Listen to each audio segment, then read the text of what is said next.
Welcome to 52 Pickup, a podcast about the greatest comic that you've never heard of. And when I say you've never heard of it, if you happen to be one of those people listening to this show, go, I've heard of 52. Well, great. Maybe you'll learn something anyway. Yeah. Because we have spent a lot of time researching this, and we have a lot of thoughts on comics, and we're bound to say something you've never heard of, whether it's obscure knowledge or just completely out of pocket. Unless you are literally Mark Wade, shut the fuck up. Like, he's the only one that can tell us something we've never heard of. We're the experts. I'm professional comic book expert Alex Jaffe.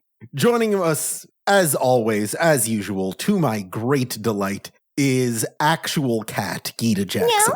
Meow, meow, meow. Hello, Gita. I'm Gita. Do you want to hear a story of cat ownership today? Usually no, right now, yes. Thank you for this. So, my beautiful, perfect cat Ella, who's sleeping right over there, on Saturday night, I came home and she was lethargic and she was not eating her food, which is unusual for her because she's obsessed with food. If you stand next to a treat, she will start freaking out and assume you're giving her a treat. If you rattle anything in the same boxes where the treats are kept, she will come running to you. But this was unusual behavior for her. And the next day, she was the same. She was not eating food. And I got really, really worried. On Monday, I panicked and was really freaked out because she was in the same condition. And I called the vet and scheduled a vet appointment.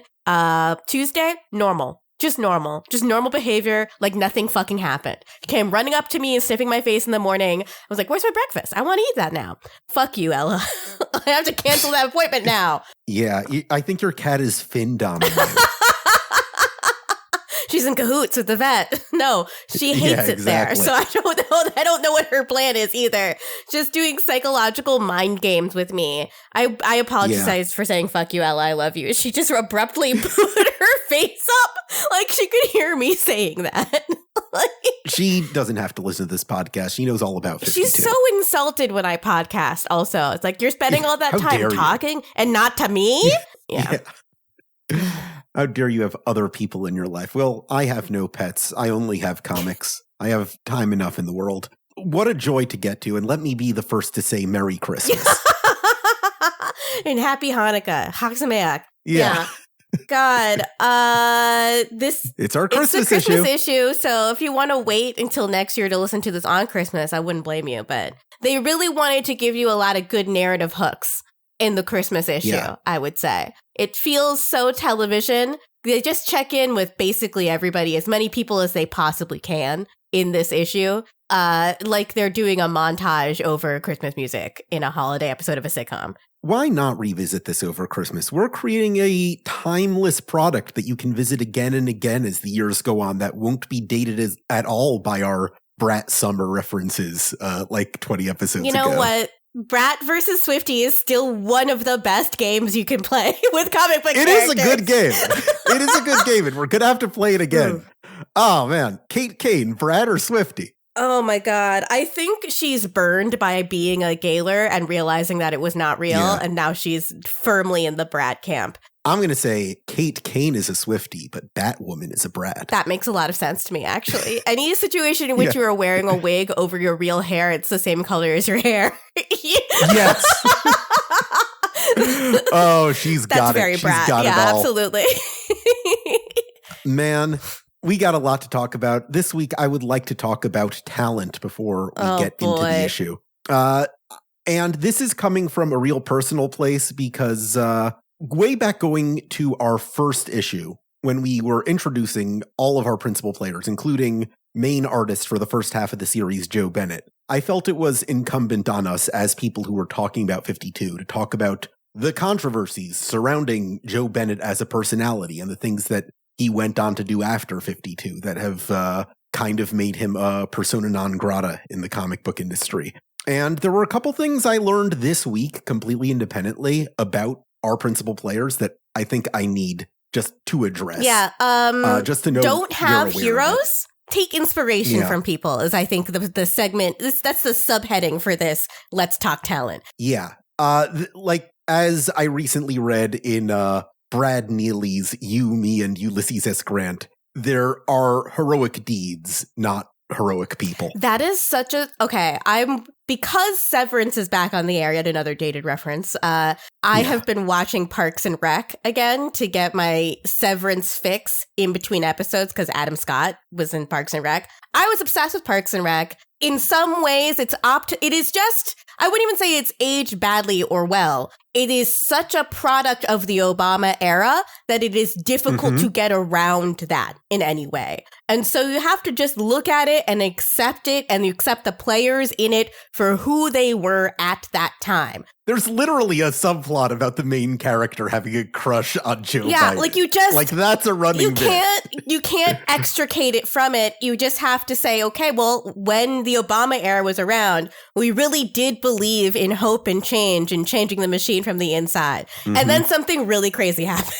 So our lives have changed, but the mechanics, like the basic principles of the show are still enjoyable, and it's still a nostalgic enjoyment for me. Does that mean all of the things they say about politics in Parks and Rec are good? I don't know. Mike Schur, I think, just wants to be a philosopher and should probably stop writing sitcoms. It's, I think, a major point that the last season of that show does this 5-year time skip into a future where Hillary won. Yeah, I think they really did not read the room very well. Yeah. Jeez Louise. Yeah. Oh, I could have a whole other podcast. We could do an episode by thoughts. episode podcast show about Parks and Rec. About Mike Schur in general. I want to talk about The Good Place. Oh my God. Are we just stalling to not have to talk about the embarrassing deeds of two of the people we greatly admire the works of? Yeah, we are, but we should We should do it. First, I'm gonna go with the more open one first. Yeah, that's do mine first. Still kind of a mystery that we're figuring out. This week, as I am wont to do, I'm very available on the internet for people to ask me whatever questions they have about comics. I'm available on Blue Sky, alexjaffe.bsky.social. I'm available on Discord at the official DC Comics Discord in the Ask the Question channel, discord.gg/DC official. You can reach me there like 24 hours a day. Someone asked me this week, hey, it's been a while since we've seen Grant Morrison in comics. What have they been up to lately? So I know that they spent a while working on their novel Luda, which was, I think, about drag culture. And after that, well, Morrison has this Substack that I haven't checked out. And I thought, well, surely there will be some updates on there. So I go over to Grant Morrison's Substack, and this is publicly available for anybody, Xanaduum, XANADUUM. If you want to subscribe to that, there are free tiers and paid tiers. I got the free tier.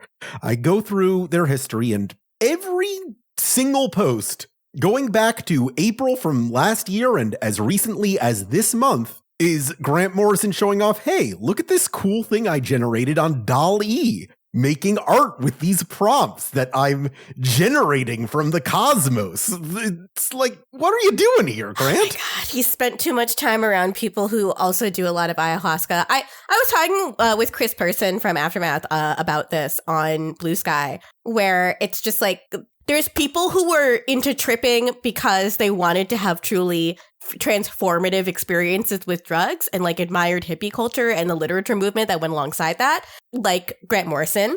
And then there's people who got into microdosing psilocybin because they wanted to learn how to become more efficient at answering emails. And that is the people who Silicon Valley is mostly populated by.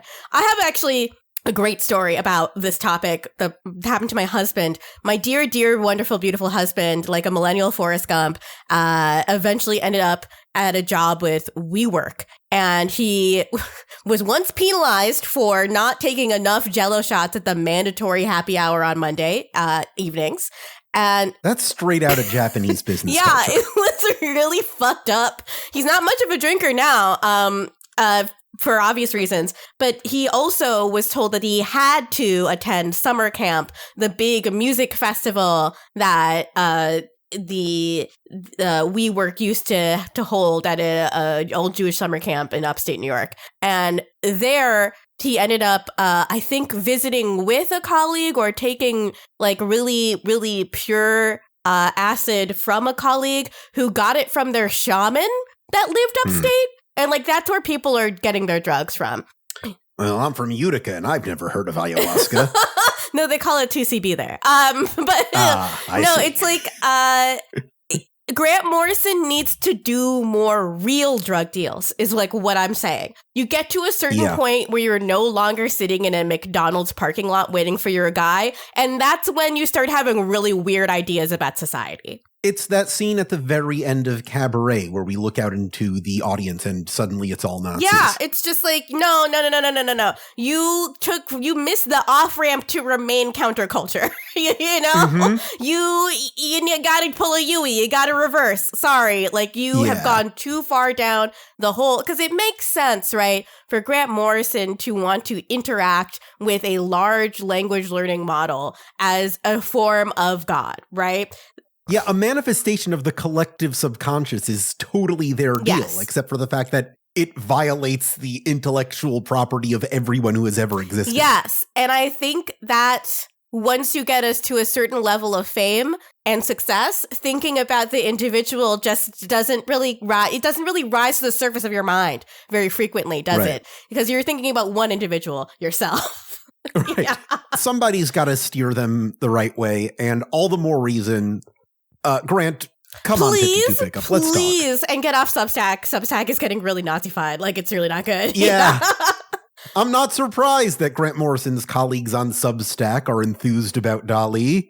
Something about that seems to not be too contradictory. Anyway, that's one thing. The other thing is that this week, in the interest of listening what other smart people are talking about, are saying about comics on the internet, I started listening to this podcast called Collective Action Comics, which is this extreme far left podcast, just like radically anti-capitalist, anti-America.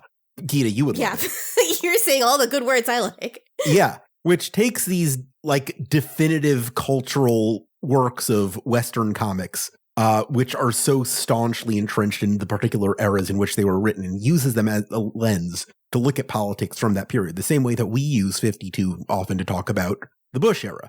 They use Ultimate Avengers to talk about the Bush era. They use The Death and Return of Superman to talk about the Clinton era. And in their first season, they used Keith Giffen and J.M. DeMatteis' Justice League International to talk about the Reagan era. And this is where I learned for the first time, a thing that I had not heard before because I wasn't born when this happened, that back in 1986, there was this really big scandal reported by the Comics Journal, which was where serious comic book journalism happened at the time, as opposed to now, where it happens nowhere. Whoops! Oops!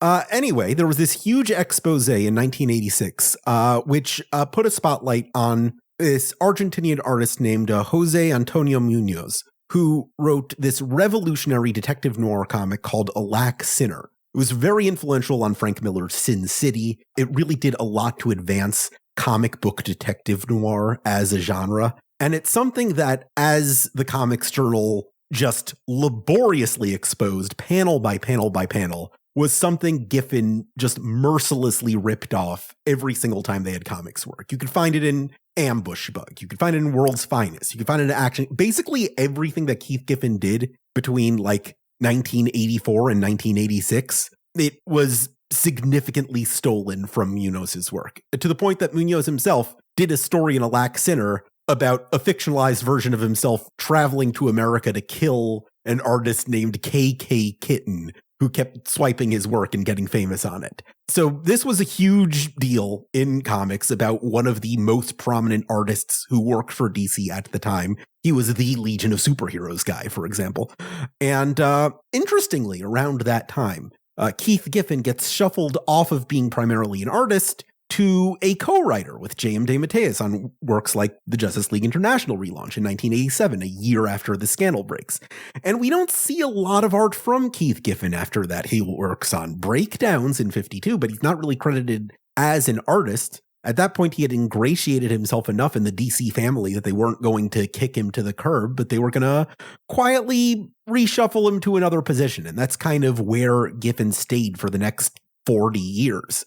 I mean, Giffen's a wonderful guy. I met him myself. He did a lot for the industry. He was beloved by many. He was delightfully irascible. He was often an iconoclast, and he did a lot for comics as a whole. But, you know, there are no heroes. You gotta keep in mind that these are humans. Yeah. And especially like in the 1980s when Giffen was just trying to establish himself and make his way in this just extreme cutthroat industry where you can't miss a deadline. It goes back to our Greg Land discussion.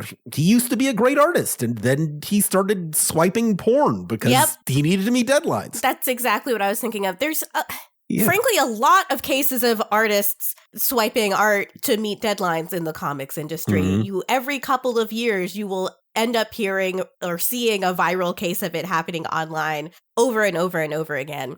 And that is because of the labor conditions in comics. Like, there's no other way to get around it. Why do people start doing this? Because the mounting pressure of this enormous machine needing your art to come on time so that the rest of the machine doesn't fall apart will eventually get to you. And that either means, like, your comic is late, or you deliver subpar work that doesn't meet your own professional standards, or you do something unethical. And there's not a lot of options. In the Japanese comics industry, the manga industry, what you see instead of art swiping is, generally speaking, assistants and artists literally working themselves to death to the point that they have major health events that necessitate long breaks from drawing. There have been stories of people like literally getting heart attacks like while they're working on books.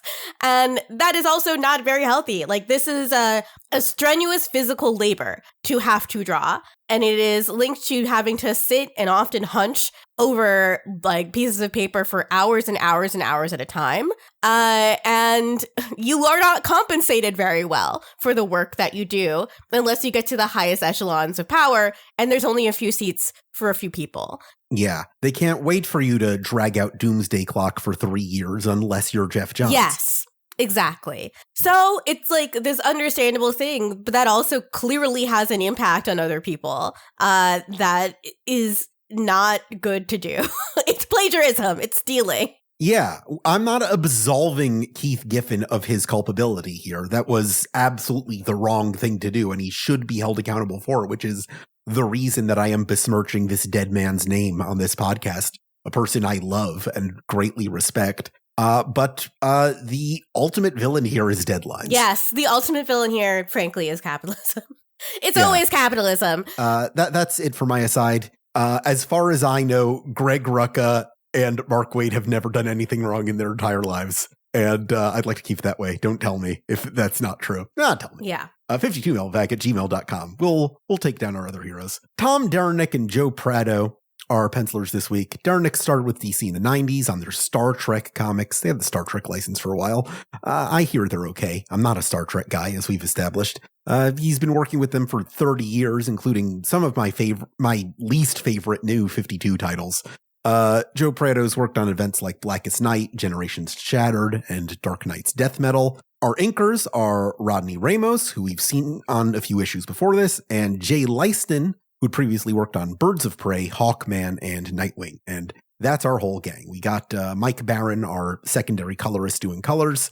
And we got our Christmas cover here. Merry Christmas. This scene, I think, is a little bit of a callback to where we see Batwoman and Nightwing last week or a couple weeks ago when they were kind of flirt fighting for the first time because Dick wasn't aware of Batwoman's deal. And we see Dick leaving a little present for a Batwoman over a backdrop of what is clearly the ice skating rink at Rockefeller Center. Yeah, that's 30 Rock. That's just literally 30 Rock. It is really beautiful. If you ever go to Bryant Park, it's gorgeous, but that's 30 Rock. And frequently the ice skating rink is not frozen because it's like only below freezing on a few days. But that's 30 Rock. You should go there. New York is fun. The show 30 Rock had started the same year, so they would be mid-season 1 right now. Yeah, that's funny. Yeah. Something to think about. Jack Donaghy somewhere in the background down there. We go right to day 4 because why waste time? We're going to gather all of these events around Christmas. Nobody cares what happens 5 days before Christmas. We want to see what's happening Christmas Eve. So we catch up with Ralph and the Helm of Fate, his old disembodied sidekick, breaking into the Elongated Man room in the Flash Museum, which I think is a nice little touch. Elongated Man originally appeared as a backup Flash character, so why not have a little Elongated Man wing, or a closet, as Ralph himself refers to it here. I also like this because it is so elongated, man. There's pictures of him everywhere. Yeah. Yeah, we got the nose twitching pictures.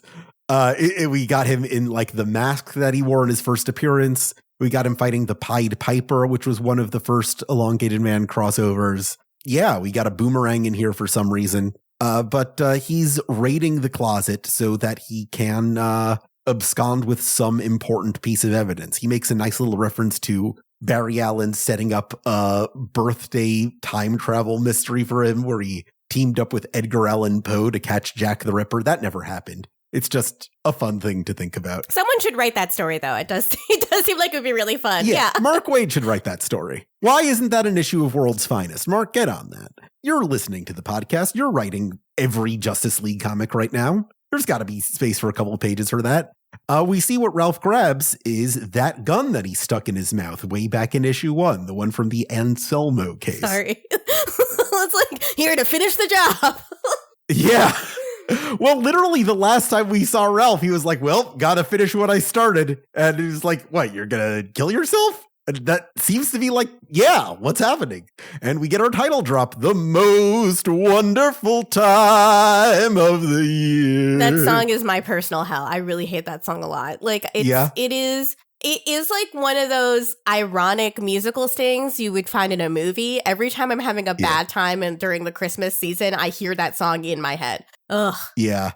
Man, I don't know what my least favorite Christmas song is. I will say I unapologetically do like Mariah Carey's All I Want for Christmas Is You. No, that's a fantastic song. That's an American classic. Mariah Carey. When I hear people complaining about them, I'm like, don't you dare. How dare you besmirch the name of the elusive chanteuse? Like, I don't. That's a good song.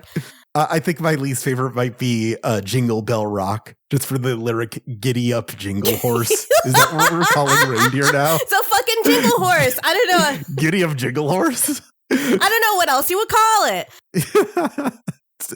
What are we, some kind of jingle horse? And we go from there right to Gotham City, where Alfred Pennyworth, who has been left all alone on Christmas because Bruce Wayne is having his tripped out Grant Morrison vision quest in the desert, leaving a bunch of local kids in caroling. And it's a very sweet little scene that Kate Kane is looking over from the rooftop until you really dial into it, because there's a very in-jokey sequence right here where one of the girls in the crowd is crying. There's this little girl named Janine who's being bullied by this off-screen kid named Dan, who's been messing with her candle. And it's a sweet scene of like Alfred stepping in to cheer up this kid who's sad on Christmas. But as per the liner notes of this issue, these are meant to be references to relatively new editor Janine Schaefer and publisher Dan DiDio. And in retrospect, knowing what we know now about Dan, it feels a little bit like a cry for help. What do you mean? Well, as we've heard, Dan had this penchant at the time for throwing these like very loud, very violent tantrums when something wasn't going his way, and just like kind of scaring people around the office that they had to kind of clear out when he was coming. This is all hearsay. This is things that I have heard from people who were there at the time, anonymous sources. And it just seems like writing this sequence about this kid named Dan who is bullying this girl to tears who is named after a new editor, and the writers calling it out as kind of a, in retrospect, not funny in-joke, feels like it goes a little bit too far. Yeah, I mean, it does. Now, with that context, does seem personal. But how else are you supposed to defend people from your boss is like the big thing, right? It's like, I've been in abusive workplaces where even getting people to say something like your boss is being unfair to you feels very fraught. And it often has to come out in ways that seem unprofessional because there's no other way to call attention to the problem, which is that one person holds a lot of power and they are using it to personally hurt people that they have grudges against. And it will come out in the work. Like, it just will, in the way that you write about things and what you write about. It feels like these writers seeing what was happening to Schaefer at the time and not being able to do anything about it. And this was the only way they could express it. Yeah, where it's just, we want to signal to this person that we are behind them, but there's no way we can do that without also drawing the Eye of Sauron onto us. And we are in a very delicate position where we're telling him to fuck off all the time. Which explains why this Dan never appears in the comic itself. He only gets referred to. Yeah, why are you going to draw a little bald-headed kid? Yeah, it's just a mean Charlie Brown. Oh no, Mirror Universe Charlie Brown with a little mustache. Yeah, Earth 3 Charlie. Here we see Nightwing appearing with a gift, and he's got a little present for Batwoman, as we saw on the cover, and it's a Batarang. What do you get for the crime fighter who has everything? A legit, real, straight from the Batcave Batarang. Nightwing rattles off the specs to prove its bona fides, demonstrates it for her, and really what he is doing here is acknowledging her and welcoming her into the Bat family, which is special because everyone who has ever been Batgirl has had to do so under their own auspices and in defiance of Batman. But Dad's not in town, so as long as he's away, the kids are going to be like, welcome. We're all misfits here. You have just as much right to wear the bat as anyone else, which is going to be controversial down the line after Final Crisis when they have that Battle for the Cowl crossover and everyone's like, I should be the bat. No, I should. But right now everybody's kind of getting along. Yeah. And that's what you want on Christmas. Also, Dick Grayson's the eldest. I'm sorry. Yeah. He's the eldest boy. But actually, not in a way where we're forgetting one of the siblings. No, he is the eldest. The Battle for the Cowl stuff is just dumb. They would never do that. I'm sorry. They all know who it should be. It should be Dick Grayson if anything happens to Batman. He's the one that keeps the whole family together. He's Jon Snow, though. He doesn't want it. Yeah, but he has to do it, which is why Jon Snow is also Jon Snow. A question I got recently is someone was reading Nightfall, the arc where Bane breaks Batman's back, and Batman gives the title of Batman to Jean-Paul Valley. And that reader asked me, why didn't he go to Dick Grayson in the first place? And as Batman himself explains it, Dick was in a place where he did not need to be Batman. Making him Batman would drag him down. Batman is something you become to help yourself heal, to deal with the pain inside you, to channel it somewhere else. Jean-Paul Valley was in a place where he had completely lost his ties with the Order of Saint Dumas. He had been brainwashed into being this crime-fighting machine. He had no direction left in his life. Batman was a place for him to go, whereas Dick, who was raised in Batman's mission, but not to be Batman, to be something better than Batman, to be Batman who was emotionally healthy, it would be a step back for him to be Batman. And that's why it had to be Jean, because it would be like sending a healthy person to therapy. Yeah, at the point where Dick becomes therapy. Batman, it's because he's lost a parent, which puts him in a similar but not identical space as Bruce Wayne when Bruce Wayne is developing the idea of Batman. And in a similar way, also, he's put in the position of Bruce where there's suddenly an orphaned child he also has to take care of in Damian. So you're very right. That's why it makes sense. Yeah, it's a different case there. But in the, it is fun to think of these characters as having, as everything about them that's ever happened being true in the similar way that we end up doing with Grant Morrison's Batman, because it does actually show, a continuity of character where there was a time when Dick Grayson really could not have been Batman. And then there's another situation, another context in which he really should be. Yeah. 100%. We go from there on to Metropolis, also on Christmas Eve here, at LexCorp Tower, the old offices of Ebenezer Scrooge. And he's getting the lab reports of this one everyman subject, Luis Dominero, who is on life support because something fucked up about the Everyman Project. And the first time he tried to power up, he went into a coma. And Luthor is trying to kind of navigate the PR of that, while he goes over to the Infinity Ink Wing and gives everybody an identical $250,000 car. And they're super jazzed about it. Why wouldn't you be? Luthor is clearly trying to buy some kind of love or acknowledgement from them. As usual, Lex Luthor is a guy who tries to solve his emotional needs by throwing money at it. Not that describes anyone that we know. Yeah, I also want to call out, it's very funny, there's a lot of documents in this sequence, and except for the relevant text, that all of the rest of the text on the pages are just key smashes. The thing is, this is one of the things that goes by the wayside when you are trying to get an issue out. Yeah, this is a very common thing in comics whenever they have to show like details on text.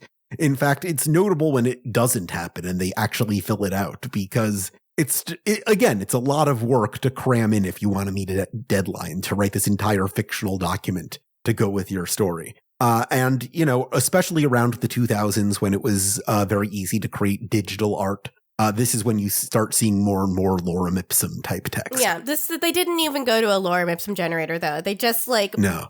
When you're on Tumblr and trying and really freaking out about how hot someone is. That's what happened here. Yeah, it does feel like the scientist is freaking out about how fucked they are right now. Satis exactly. And I love how they also, as Luthor is sort of, as the kids all realize that not only do you have a car, but Luthor's shut down Fifth Avenue so they can do drag racing on it, they rush past him and knock him over. And Luthor rationalizes their lack of respect for him by saying, I live beyond their means. They couldn't possibly buy me a gift because he does not understand real human love, which is that the gift is about the person making the gesture, not actually what the gift contains. I think he does understand that, but he doesn't want to show any weakness to Mercy. That would be dead. Yeah. A couple things here. The fact that he closes off literally Fifth Avenue, juxtaposed with the fact that we just saw 30 Rock in Gotham, is kind of a tacit acknowledgement that both Metropolis and Gotham City are New York. We just don't give a fuck. Yeah. No, that is pretty much true. It is a very useful way.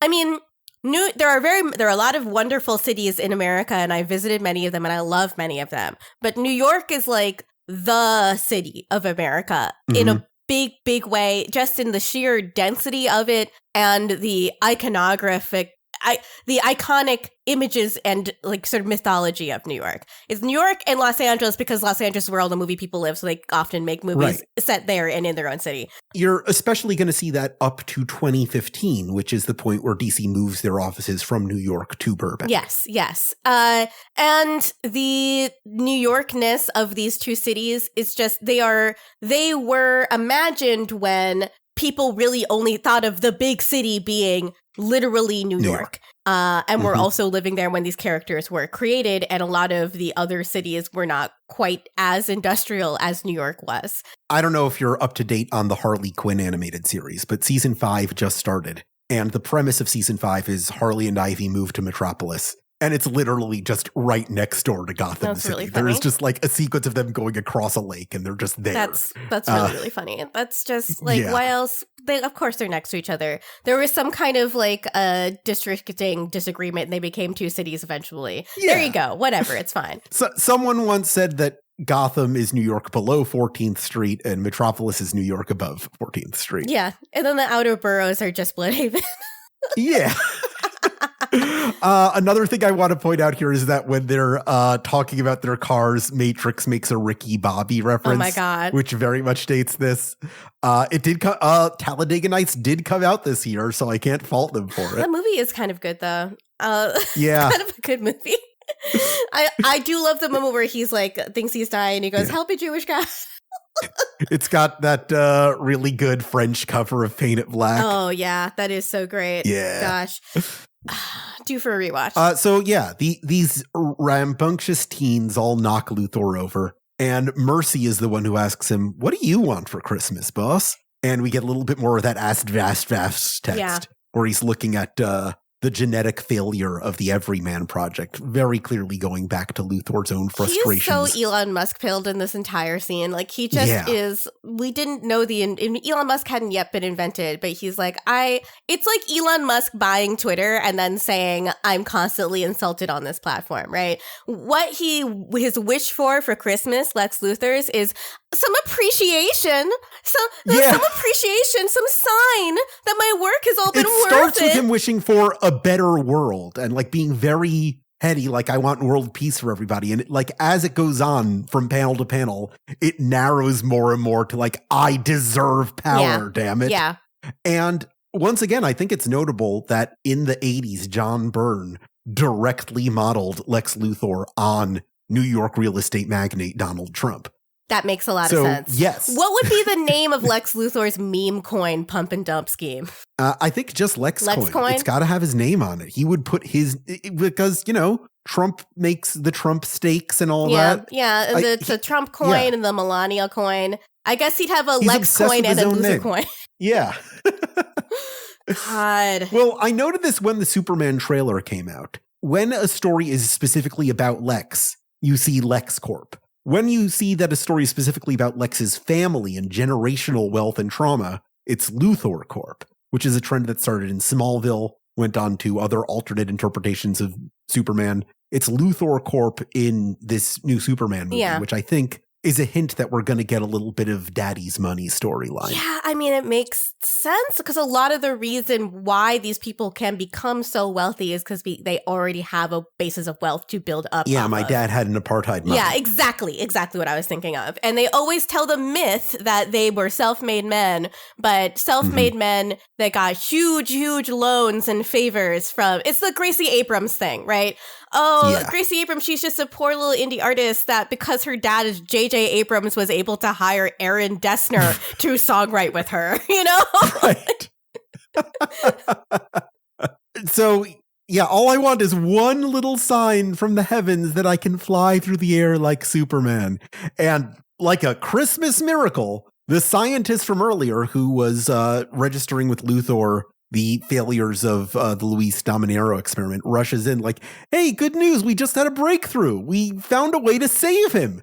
And Luthor goes, great, let's scrap his organs, draft an obituary, and we'll figure out a way to use that to get over my own lack of ability to adapt to this project. And he and Mercy cheers over the fact that they're willingly killing this child. Just a little child murder. Just some monkeys that they had to die for the Neuralink implant. You gotta break a few eggs. Yeah. God, it is so Elon Musk. Like, it's like almost a joke how much he behaves exactly like Lex Luthor. It is embarrassing for the American people. Yeah, the one thing I see comic writers saying on social media over and over is that if they wrote a supervillain like this, their editor would send it back as being too unbelievable. It's just too cartoonishly evil, but it just keeps happening in real life that way. It's the really, the Neuralink monkey deaths was one of the ones where I'm like, he's a literal in real life supervillain. Like, no other person would look at like monkeys dying in agony because you put a chip in their brain and be like, oh, these were test monkeys. They knew they were going to do that. It's like, it's literally what the new Planet of the Apes movies are about. The first Planet of the Apes movie starts out that exact same way. You know what, Elon Musk? Apes together strong. Fuck you. Apes together strong. If you learn one thing from this show, apes together strong. Those movies are great. I haven't seen the new one yet, but I can't wait. The new one's good. Fuck yes. Okay, I'm really excited. Moving on. I love the new one. So we're also clearly stalling for time because this next scene is very sad. It's like upsetting. It was a real gut punch just reading it. This is for me, the hardest scene of 52. Yeah, it's rough. It's incredibly rough. It is some like operatic shit where like you find a character at their lowest point recapping everything that's happened to them before we get to the denouement. It's just soul-rending. We start with one of the worst things about it, a menorah with the wrong number of branches on it. Whoops! This is our first indication, this issue, I suppose, that Kate Kane is Jewish. We've got a Jewish member of the Bat family. How that affects Batman canon is something that we're still kind of reckoning with, because here's the secret about the Batman family. If Kate Kane's father is Jewish, that means her father's sister is Jewish. And that would mean Batman's mother is Jewish, which would mean, my friend, Batman is Jewish. Batman is Jewish. You heard it here first. Jewish Batman. What was his bar mitzvah like? Can you imagine that? Wow. A lot of checks. Gita. He had a bat mitzvah. I was waiting for you to make that joke. No, but Thank you for setting Jewish me up. Batman would make sense in terms of how he takes the guilt of generations and puts it on his own shoulders. Yeah. Like how just like annoyingly studious he is about fighting crime. Yes. Like you're not going back to the notes enough. Creating his own Talmudic discussion. Yeah. That's all the Mac computer is. Yeah, absolutely. He just refers to the Talmud every day. Oh, man, yeah. Bruce Wayne walking around Orthodox Crown Heights, somebody's asking to put tefillin on. Someone should do. I wear my tefillin every night. My tefillin are the shroud of my parents' murder. Oh my God. No, it would be great. Someone just write canon Bruce Wayne Jewish comic. I would love to read this, please. Yeah. And Tom King worked a reference into his Penguin run, but we're not going to talk about that. Don't worry about it. We've got a menorah with 7 branches here. This is where I'm going to point out the difference between a menorah and a Chanukiah. A traditional menorah has 7 branches. A Chanukiah typically has 8 or 9 because there are 8 days of Hanukkah, and you use a 9th as kind of a holder for the shamash, which is the candle you use to light all the other candles. This one just has 7. It's a simple mistake to make, but one somebody should have caught. It's not the worst Jewish mistake that one of the artists of 52 would make. Talking about Joe Bennett again. Sorry. A Jewish mistake is a very funny way to put that. Yeah. I'm allowed to say that. It's a Jewish mistake. Yes. Gosh. One of the many Jewish mistakes our country's going through at the current moment. Yeah. But whoopsie. A Yiddish oops.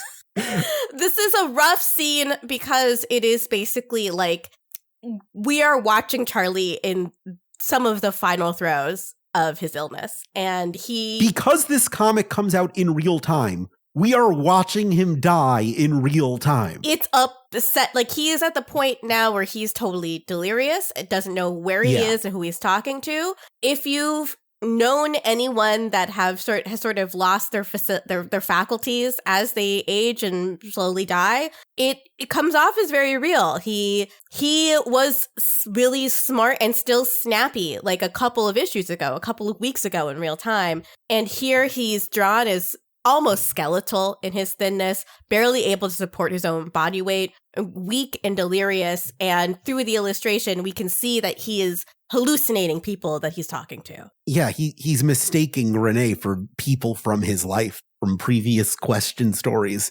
And like, I've talked a lot of shit about Keith Giffen on this episode, and I stand by it, but it's Giffen who makes this whole sequence really sing. And Greg Rucka credits him with it because Giffen himself had lost a parent and a parent-in-law to long battles with cancer. And this is how he saw them go in real time. And it was just a really visceral reality he was able to bring to the death of this friend and this mentor of arguably our main character in this story, at least emotionally. And what's really interesting to me about this is Rucka himself says that he spent this holiday weekend just going through the entire run of Denny O'Neill's The Question and just like picking out quotes and important moments from that run to call back to here. He sees Renee as Myra Furman, his love interest from that run, who he has to part with because she has to run the city as the mayor.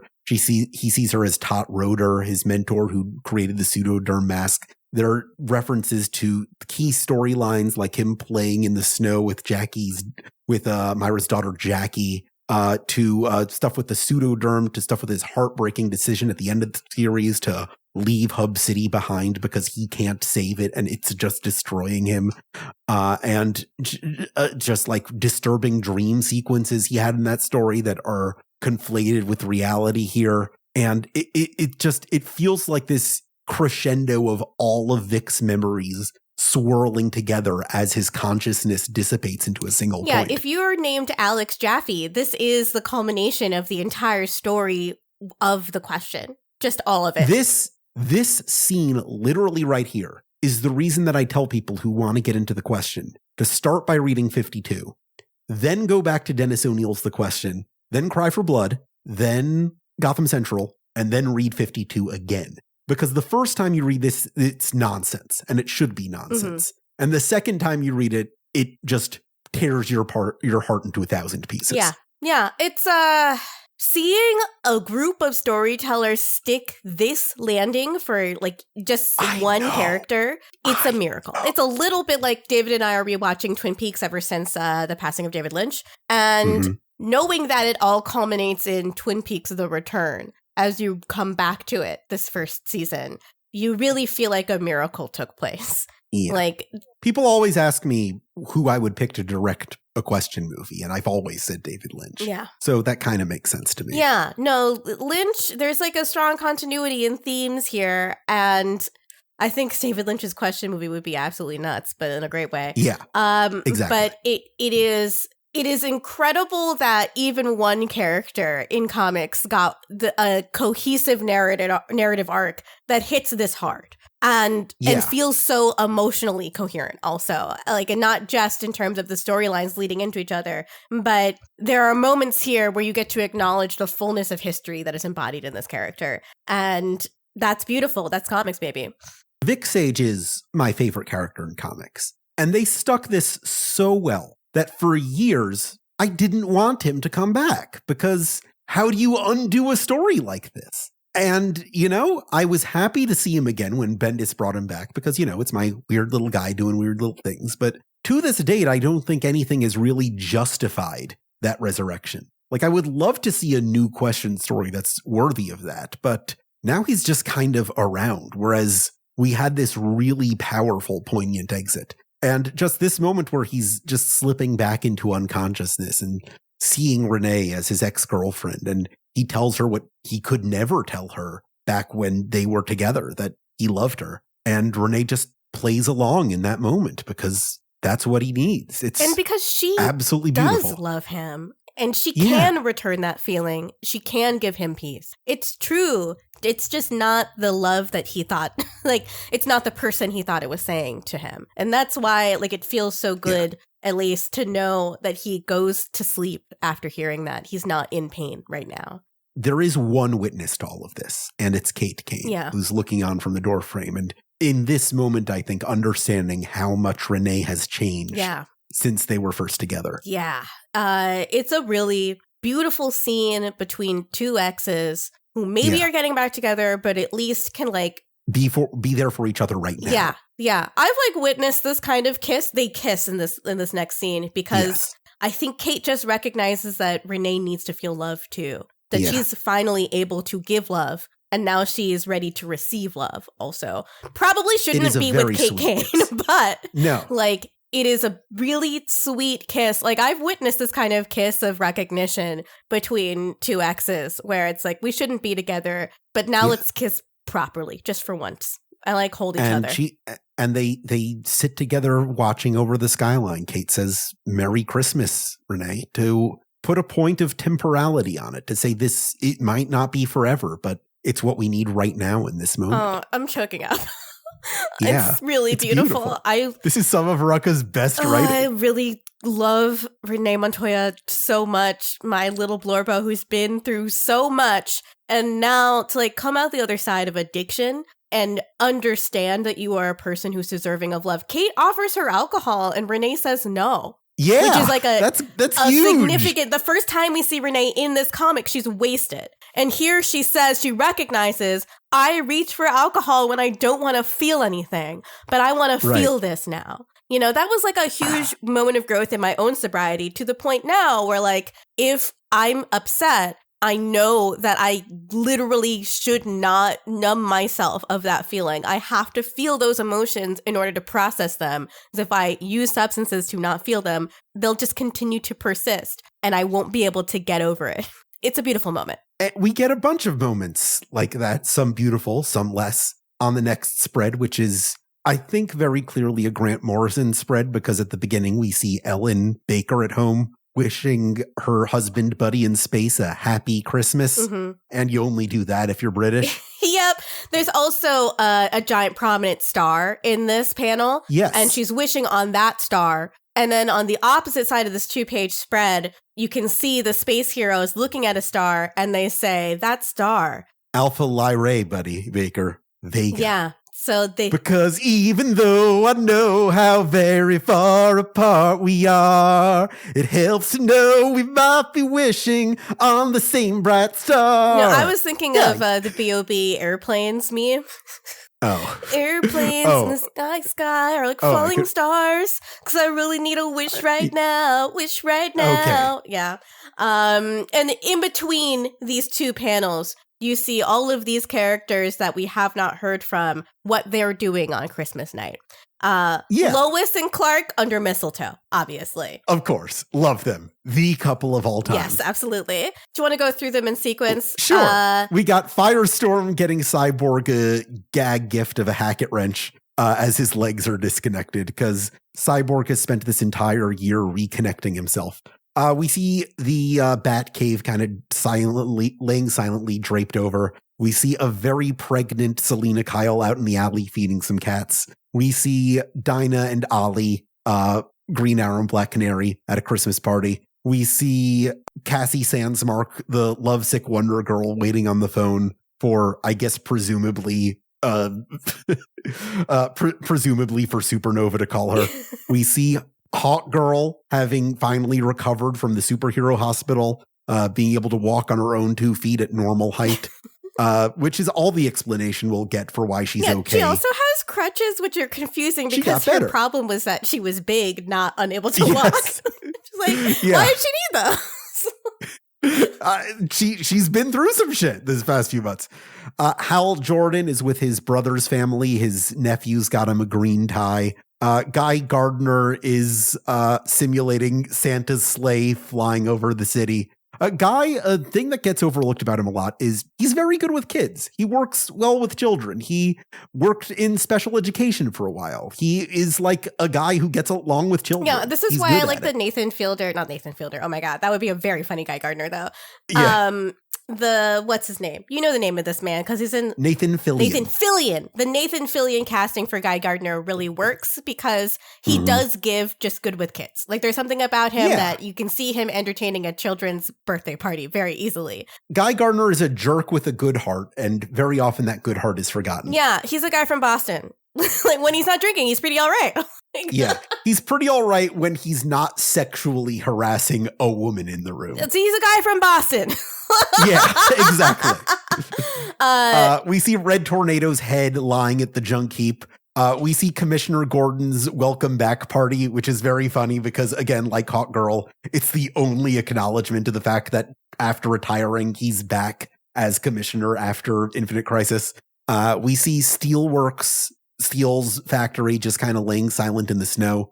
And it's just like a really nice snapshot of everything going on. It is nice just to see everyone acknowledged, like everyone on one night comes together. Like this is the vision of secular Christmas that I think is really special to my mom as an immigrant, where it's just the idea that everyone on one night is together doing one thing across the country. And if you're doing that, you're a part of something. And it doesn't have to be religious, but the acknowledgement of the event is what ties us all together. And it really frustrates her to no end that I hate Christmas. I really fucking hate it. Again, to Giffen's credit, one of his biggest contributions to 52 was the fact that it would not only be a year, but it would be a year anchored in real time. That Christmas would happen on Christmas. Halloween would happen on Halloween. And that just really especially hits this time around. Yeah, there's something nostalgic about Christmas that you can't deny. Like, even if you are a Christmas hater like myself, you have to acknowledge that there is this sort of, we have such a culture in America of celebrating it that these moments in fiction do hit really hard. I mean, that's why the OC Christmica thing always ended up being such a cultural phenomenon, because it was this acknowledgement that even Jewish families have something to do on this night and be here with each other, which I hated, by the way. I loathed the Christmica thing. Yeah, I think David is there with you. I thought it was making light of a thing that was very important to us. I 100% because see that. The entire point of Hanukkah is resisting assimilation. And to assimilate Hanukkah into Christmas is antithetical to the reason for Hanukkah. I want to hear a really funny story about my beautiful, beautiful husband, David, who has never 100% of the time I want to hear celebrated Christmas. Yes. During the pandemic, when we were in lockdown and we could not go to my parents' place for Christmas. We were on Christmas Day. I was like, okay, let's get ready for the Zoom call. And David was, we had the day off. So we were just chilling. We were pretty stoned. He had just taken an edible, and we get on the Zoom call, and he's like, in sweatpants, whatever. My entire extended family appears on this call, and he asked me to mute it for a second. He's like, babe, I forgot that Christmas was like a big deal. I love that man. I love him so much. Hanukkah's like our 4th or 5th most important holiday. Yeah, exactly. It's definitely really not up there in terms of things. Yeah. And he just forgot. He just forgot that Christmas was something that my entire family would be present for. Granted, my whole family is a family of atheists, so it was really confusing for him. I do get it. On Christmas Day, we go hang out with a bunch of non-Christians, which is to say, the Black Marvel family. Black Adam, Isis, Osiris, that whole gang, they got nothing better to do on Christmas. They don't celebrate. Osiris is still smarting from his last encounter with the Teen Titans, where they told him he couldn't be in their club because his stepdad ripped a guy in half. Well, I mean, when you put it that way, it's just like, I don't know. It kind of makes sense to me. Well, brother-in-law, but you know how it goes. It's a weird dynamic. And Black Adam's like, I don't care what people say about me. And Isis is like, but you want to put your family in that position? Should they have to answer for the things you do? And Adam, to his credit, is like, yeah, that's fair. And he has this press conference where he, in front of his old buddies in the JSA from Jeff Johns' JSA run, they Shazam in front of everybody to show, like, we're human, just like you. Like that one X-Men story. You know the one I'm talking about. Oh, probably. Not off the top of my head. The one that's like, if you prick us, do we not bleed? That kind of thing. Oh, yeah. Shakespeare. Yeah. Shakespeare. Shakespeare. Billy Shakes. We know that guy. That's what's going on with Black Adam. We get a little bit more of a teaser with Amanda Waller, who's building some kind of Suicide Squad. Adam Smasher's in there. Captain Boomerang's son is in there. Count Vertigo's in there. Plastique's in there. Electrocutioner's in there. One of my favorite villains is in there, the Persuader. Here's the Persuader's deal. The Persuader has an axe that can cut through anything. And that includes like time or sorrow. Like if you can name a noun, it can cut through that. It's a thing that they don't do enough pretty with. Fucking sick, honestly. That is like an anime style power scaling power. You know what I mean? Yeah. Where the fun is figuring out what off-brand applications you can use that power for. Right. Yeah. It's OP as fuck, and they find a way to kill him right away because of course people don't know what to do with him. Yeah, but bring him back. He's usually a Legion of Superheroes guy, but I want to see more Persuader is my point here. And that's the issue. Except for a backup where we get into Martian Manhunter. Gita, what are your thoughts on Martian Manhunter? I love Justice League Unlimited. Those are my thoughts on Martian Manhunter. Yeah. John Jones is great at John Jones. Carl Lumbly, the GOAT. Really, really brings the whole series together via the outsider perspective, where it's like there's this figure who's trying to understand what it means to be in the Justice League alongside you, the person watching, trying to understand like what it means, like as a young child probably, or an adult that's feeling nostalgic and yearning for powerful figures to do anything in the face of injustice, literally anything at all.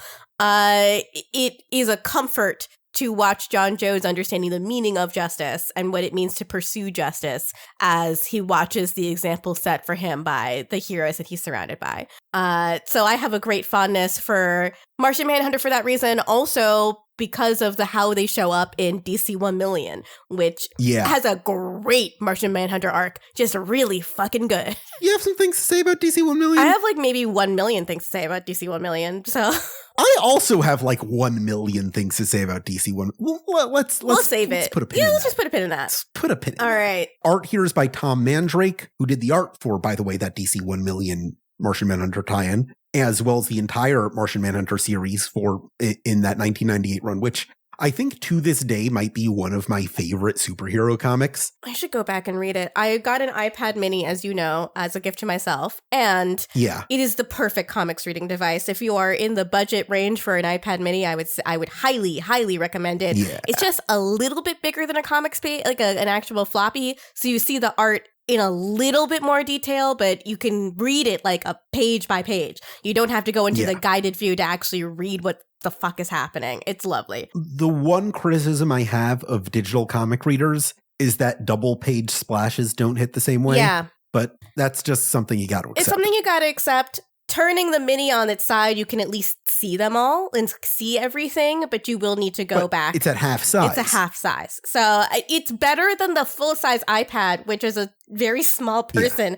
I could not take into bed with me, which is I like to read a couple pages of comics before I sleep because comics will confuse my brain more quickly when I'm tired because you have to read text and also look at an image. So I get sleepier. That happens faster. to me too. Yeah. Yes, I often fall asleep reading comics. It's a great way to fall asleep.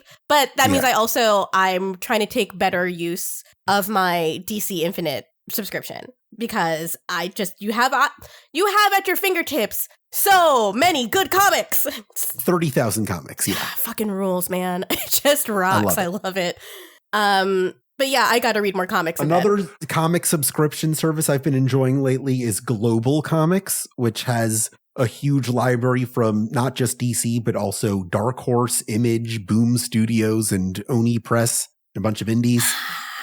It's a really good model for if you are a big comics reader, doing this instead of buying them a la carte is just a very good idea. It makes sense. It's the same reason why I have a Shonen Jump subscription. You know why? You can read all of JoJo's Bizarre Adventure on Shonen Jump. Yeah. Like, just all of it. All of Dragon Ball Z. It's like, what, $3 a month? It's $3 a month. It's an embarrassment of riches. If you get the Shonen Jump app, absolutely read all of Tokyo Ghoul and then also read Chojin X. The follow-up series for Tokyo Ghoul, which is a masterwork, just an incredible masterwork. I love it. But yes, Martian Manhunter. What do you think about the backup, my friend? I think it's one of the weaker backups. I don't think Mandrake's art style works with the post-Infinite Crisis revamp of Martian Manhunter's character design here. It looks a little too X-Men. I think it spends a lot of time explaining Martian Manhunter in the context of the post-Infinite Crisis series that isn't going to end up going anywhere. It's a rare misstep, and I don't think it's Mark's fault. I think it's just this seems the like plans of the publisher. A PR and marketing tie-in, right? Yeah. Like, especially the way it ends here. Recently, he has embraced his Martian form in hopes of drawing others to him. For decades, he has believed himself to be the last living Martian. He is mistaken. That's clearly leading into something. Yeah. Rather than most of the other ones point you to good moments to jump into their arcs in the past. Not to call back to the weakest part of 52, the history of the DC Universe backup from the first 11 issues, but there were a lot of cliffhanger type stuff there that was clearly meant to be setting up like Final Crisis and Countdown in ways that have not aged in the best way. No, because it turns out Final Crisis was not ever going to really be fully explained ever. No.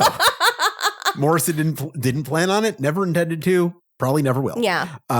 Some good explanation for Final Crisis, as well as a lot of Morrison's work, can be found on their aforementioned Substack. You just have to get through a lot of inexplicable AI art. Do I want to do that? Like, here's the thing. Do I, as a human being, want to spend my precious time on Earth in that way? No. Like, the answer to that is no. Flat no. Someone might. Someone might, though. And if that's you, please send us an email. 52, was it? Yeah. 52pickup at Gmail? 52 mailbag at 52 gmail.com. mailbag at gmail.com. Perfect. Yeah. Please tell us what the deal with Grant Morrison's Final Crisis is. Please tell us what the deal with Maury Calliope is, because that's an ongoing saga in our bonus if you episodes. subscribe to our bonus episodes, you will hear a series of different emails where we are learning what the fuck is going on with Maury Calliope. A VTuber of some renown. Oh my God. Like, I think she might be the 4th most popular VTuber or something. Something like that. She's very, very, very popular. You know we should have on to Maury Calliope? I was gonna say VTuber fan and Aftermath Discord mod Nico Deo. She's a VTube drama knower. That's a bonus episode right there. We absolutely should have her on just to explain what Maury Calliope's deal is. I know editor Esper Quinn is a big VTuber person. Oh man. Whoa, hey, okay, editor Esper Quinn here. Hi, sorry to interrupt. I would not describe myself as a VTuber person. I know some stuff about VTubers. I've watched some VTubers. I'm not, let's not put that on me. Thanks. Maybe we could have like a panel discussion. Maybe all four of us could be on that episode. I would love that. Oh my God. All right. We got more bonus material. If you subscribe to aftermath.site, that's the kind of stuff you could be listening to every month. We sincerely, let's just do a little plug here. We sincerely do some of our finest work in the bonus episodes. Some of our best work. Yeah. We had Josh Rivera on to talk about the Penguin, which is so fucking good. We had Maddie Myers on, another friend of Aftermath, on to talk about Suicide Squad Isekai, which is the origin of our Mori Calliope fascination. If you want to follow. We just interviewed CRC Payne, the writer of Batman Wayne Family Adventures, and it blew my mind. It was so fun. And it made me feel so cool and hip this morning when Dimension 20 announced that Fantasy High, their actual play podcast, Dungeons & Dragons actual play podcast, would be becoming a webtoon on Webtoon, which there's two reasons for me to have a Webtoon subscription. Yeah. What was your favorite scene this issue? There are a lot of options here. So my favorite scene is the scene where Kate and Renee kiss. That scene really touched me. It's so sweet. It is like just a moment where like you are seeing the vision of the relationship you didn't have but you could have had. And you know it's over, but you just need to embrace your past self like that for a moment because you loved someone once. It is just a beautiful writing. Just beautiful. For me, it's gotta be the one right before that I thought so. With the question. Like, it's insane how hard this hits if, like, Denny O'Neill's question series is a Bible to you, as it is for Greg Rucka, as it is for me. It just takes all of that, like, all those 36 issues and more, really, which I think I'm going to get into in a bit, and just condenses it into this point. Like, Vic has been through some really awful shit. He has had the worst life. And the only recourse he has, the only thing he has to show for it, is that he was able to pass on what he knew to someone else. That he was able to help transform Renee into a better place. He couldn't save his city. He couldn't save the people he loved. He couldn't save himself, but he could save one person. And that's enough sometimes. It's beautiful. That's a really beautiful. Gosh, I can see why this character means so much to you because he's a normal guy. Yeah. He's a normal guy. He's just normal men. He's just normal men. But he's just a regular person and he just cared. And that's his superpower, is he just Sometimes cared. people try to suck up to me like, oh, Vic Sage is the world's greatest. No, he's not. He's a fucking loser. Yeah. And the thing is, he believes in all conspiracies, which means he's sometimes wrong. But he cares enough to actually try to find the root of these things. He tries. Yeah. That's his power. Yeah. He tries. He fucks up a lot, but he keeps trying. He doesn't let his failures stop him, right? Except for the one time he did, which I'm going to talk about. Okay, cool.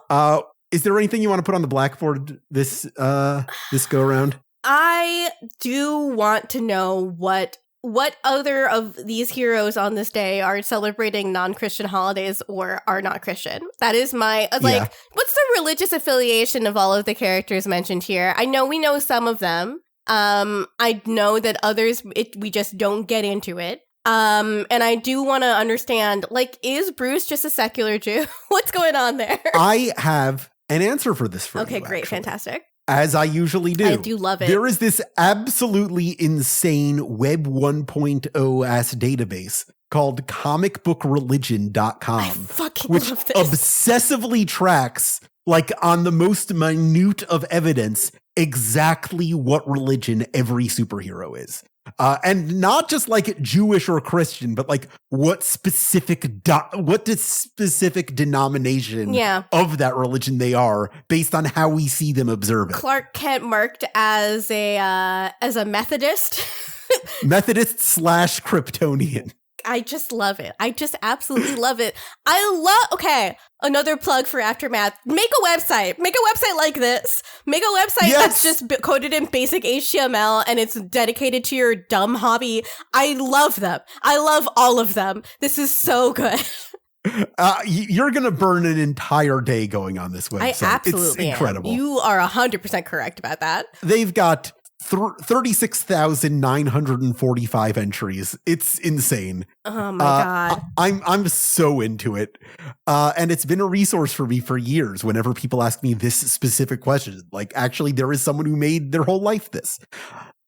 Here's what I want to put on the Blackboard. Almost every piece of dialogue that Greg Rucka writes for the question in this dementia scene is taken from a specific question comic, most of them near the end, when he's reaching this like really heartbreaking decision in the last issue. But one of them is original, where he's talking to what he thinks is Myra. And for the first time, he apologizes to her. He says, "I'm sorry about Jackie." And here's the story with Jackie. Jackie was Myra's daughter that she had as a teenager, who was born with special needs. And part of the reason that Myra made herself subject to the whims of an evil mayor who is being controlled by a cult leader, which is how the first arc of Dennis O'Neill's The Question starts, is that they basically had her daughter hostage. And she ends up killing the cult leader herself in order to save her daughter from that. And some of the best moments in the entire series are about Vic and Myra relating to this child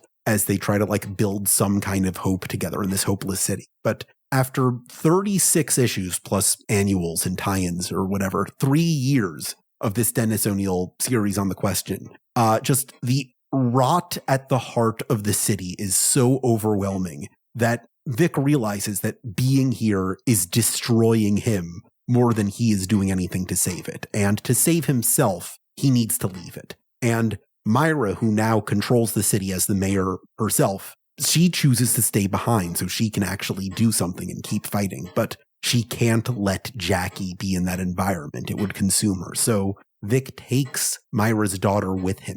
And they go to Brazil. They travel the world together. They go off into the sunset to discover themselves and find new purpose. And it's kind of a writing off happily ever after, but that doesn't exist in comics. And very shortly after the end of the series, there was this annual tradition while it ran that every year Green Arrow and The Question would team up to kind of check in on each other as two of Denny O'Neill's favorite guys. And Green Arrow had an annual after The Question ended where they caught up with The Question and Jackie in Brazil. And Jackie had succumbed to this illness. And The Question was just scrambling through the jungle trying to find this rare flower that might be able to cure her. But as usual in traditional Question fashion, it doesn't work. And she dies. And Vic is left questioning himself, like, if I had not taken her with me, would she have gotten sick like this? Did I do this to her? And even if not, if I were faster, if I were better, would I be able to save her? And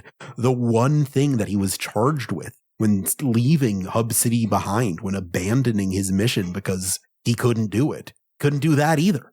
Every single moment that Vic had to like take on a mission to make a change in the world, to make a change with a person, just ends in failure. And he keeps going anyway. He's like, okay, let's find a new mission. Let's see what else I can do. And he experiences that again with Helena Bertinelli in Cry for Blood. He tries to redeem her. It's another failure. And that's what leads him to Renee Montoya's doorstep when she had found herself that the entire life she dedicated herself to was a lie. That working with the police in Gotham City to make Gotham City better was a exercise in just pure folly. And there was nothing she could actually do to make the system better. And in seeing her at that moment, he recognized the worst moments of his own life and thought, well, like Batman taking on Dick Grayson, I wish I were there for me in that time. And that's where they are. When he's apologizing to Renee about Jackie, he's thinking about on some level, what he's doing with Renee.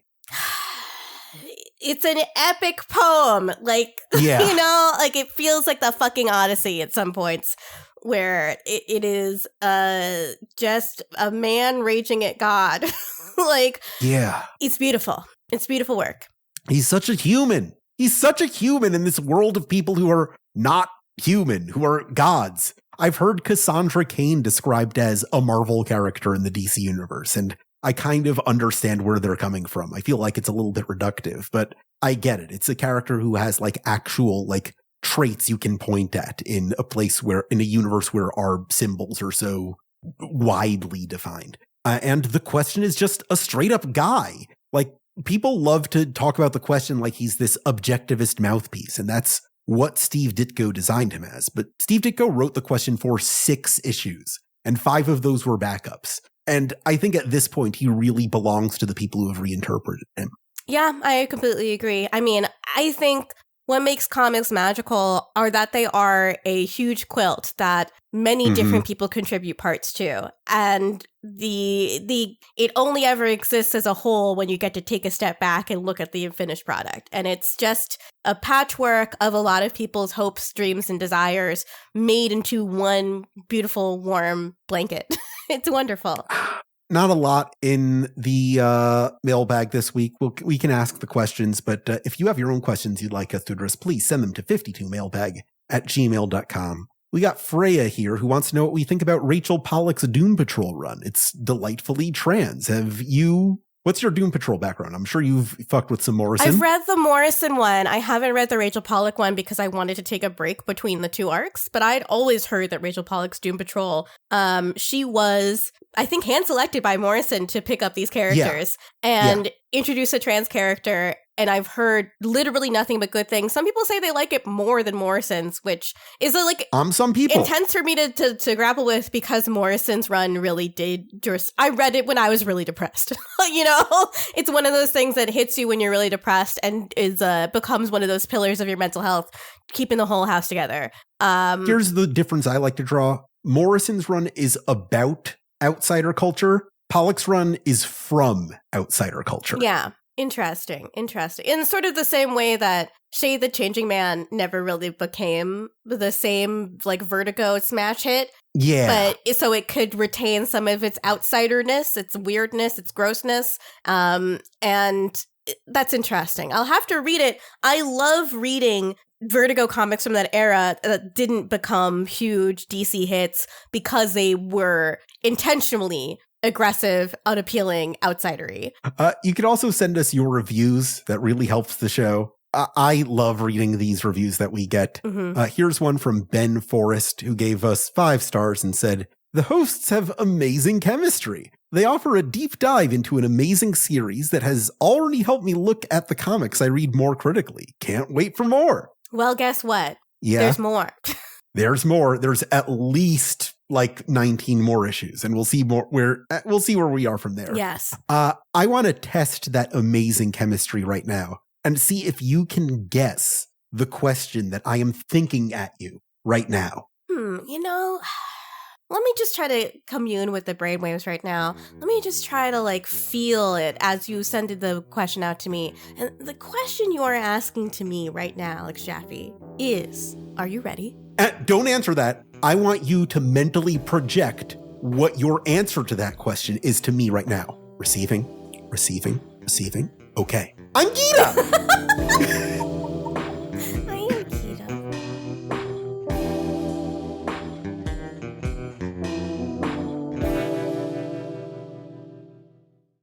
52 Pickup is an Aftermath production created by Gita Jackson and Alex Jaffe and edited by Esper Quim with original music by John Aaron. Hosting for 52 Pickup is provided by Insert Credit. The views and opinions expressed on this show are solely those of the show's personalities and do not reflect those of DC Entertainment or Warner Brothers. Please rate and review our show wherever you can and send your questions and comments to 52mailbag@gmail.com. Never stop reading comics.